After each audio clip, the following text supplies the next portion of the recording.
तो अंतःखंडित चाप मतलब आप समझे कोण के अंतः भाग में वृत्त का जितना चाप आया, ये चाप एक्स भी जो है अंतःखंडित चाप है।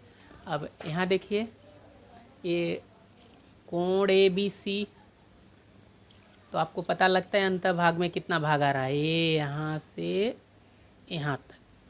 तो कोण ए बी सी द्वारा अंतःखंडित चाप ए सी लिखिए, या तो बीच में कोई अक्षर लिख के लिख सकते हैं ए एक्स सी, या तो जैसे यहाँ एक्स लिख दिया तो अंतःखंडित चाप क्या है ए एक्स सी है।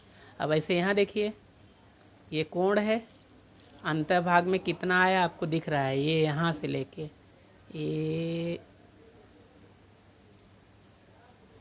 इतना भाग आया। तो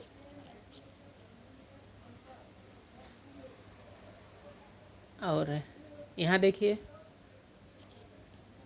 ये इतना भाग जो है कोण के अंतः भाग में आया। यहाँ देखिए दो दो भाग आया है कोण के अंतः भाग में, एक ये अंतःखंडित चाप है और दूसरा ये अंतःखंडित चाप है, दो दो अंतःखंडित चाप। और इसमें देखिए इसमें भी दो दो अंतःखंडित चाप है, एक ये है और दूसरा ये है। अब जब नाम यहाँ नाम नहीं है तो आप नाम लिख के चाप बता देंगे, यहाँ ये बता देंगे, यहाँ एक बार ये बताएंगे, एक बार यहाँ ये बताएंगे। ऐसे इसको देखिए यहाँ भी दो भाग है, एक ये है और दूसरा ये है। कोण की एक भुजा और वृत्त का एक बिंदु, कोण की दूसरी भुजा और वृत्त का एक बिंदु। ऐसे इधर कोण का एक बिंदु और वृत्त का एक बिंदु, कोण की दूसरी भुजा का एक बिंदु और इसका अंत बिंदु।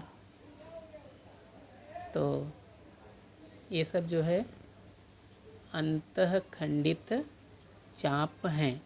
अब यहाँ देखिए यहाँ पे एक कोण ए बी सी है,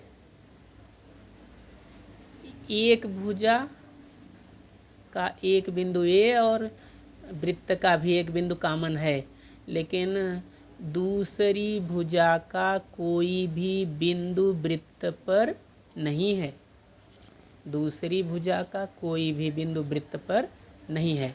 तो यहाँ देखिए कोण की भुजा BC पर चाप का एक भी अंत बिंदु नहीं है, इसलिए यह अंतःखंडित चाप नहीं है। तो आकृति दोनों बना लेंगे, ये भी और इधर का भी, और बता देंगे कि कौन कौन जो है अंतःखंडित चाप हैं। अब दूसरा देखिए अंतर्लिखित कोण का प्रमेय। वृत्त में अंतर्लिखित कोण का माप उसके द्वारा अंतःखंडित चाप के माप का आधा होता है। तो देखिए ये इस तरह से, ये अंतर्लिखित कोण, ये अंतःखंडित चाप, ये अंतर्लिखित कोण, ये अंतःखंडित चाप, ये अंतर्लिखित कोण, ये अंतःखंडित चाप। तो आज जब आप वर्णन करेंगे तो लिखेंगे ओ केंद्र वाले वृत्त में अंतर्लिखित कोण BAC द्वारा अंतःखंडित चाप BDC है। सब में वही एक ही बात, अंतर्लिखित कोण BAC द्वारा अंतःखंडित चाप BDC, अंतर्लिखित कोण BAC द्वारा अंतःखंडित चाप BDC। देखिए वो लिखा है ओ केंद्र वाले वृत्त में कोण BAC चाप BAC में अंतर्लिखित है और कोण BAC द्वारा अंतःखंडित चाप BDC, कोण BAC द्वारा चाप BDC अंतखंडित हुआ है। तो यहाँ से फिर से देखिए, अंतर्लिखित कोण का माप, अंतर्लिखित कोण का नाम क्या है? BAC। और ये क्या होता है? अंतखंडित चाप के माप का आधा। तो पहले आधा लिख दो और फिर अंतखंडित चाप का नाम BDC। तो ऊपर वाले में तो यहाँ दत्त लिखेंगे, यहाँ क्या लिखेंगे?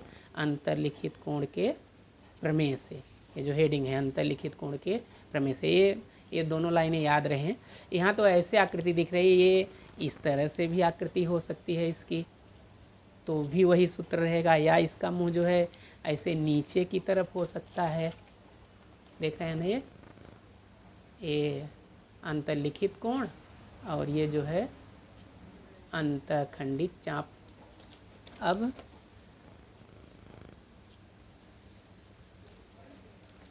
अंतर्लिखित कोण के प्रमेय के कथन को इस प्रकार भी लिख सकते हैं। वृत्त चाप द्वारा वृत्त के किसी बिंदु से अंतरित किए गए कोण का माप उसी चाप द्वारा वृत्त के केंद्र से अंतरित किए गए कोण का माप का आधा होता है।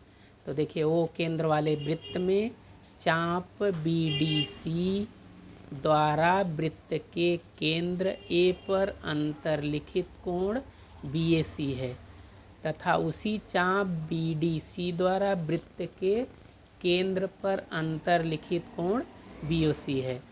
तो BAC बराबर हाफ हाफ BOC। मतलब इसका मतलब ये है कि जो अभी यहाँ लिखा गया है, कोई भी चाप हो और वृत्त के किसी भी बिंदु पर, चाहे यहाँ कहीं भी, जो कोण अंतरित कर रहा है, चाप BDC वृत्त के बिंदु A पर कोण BAC अंतरित कर रहा है, तो कोण BAC का माप क्या होगा? वो आधा होगा, मतलब हाफ, उसी चाप द्वारा जो केंद्र पर कोण बना है। इस चाप द्वारा यहाँ वृत्त पर A कोण बना था और यहाँ O पे बन रहा है, यानी कोण BOC, यानी कोण BAC बराबर हाफ कोण BOC मतलब केंद्र पर अंतरित कोण। इसी को, इसका कारण भी वही लिखेंगे, अंतर्लिखित कोण का प्रमेय से।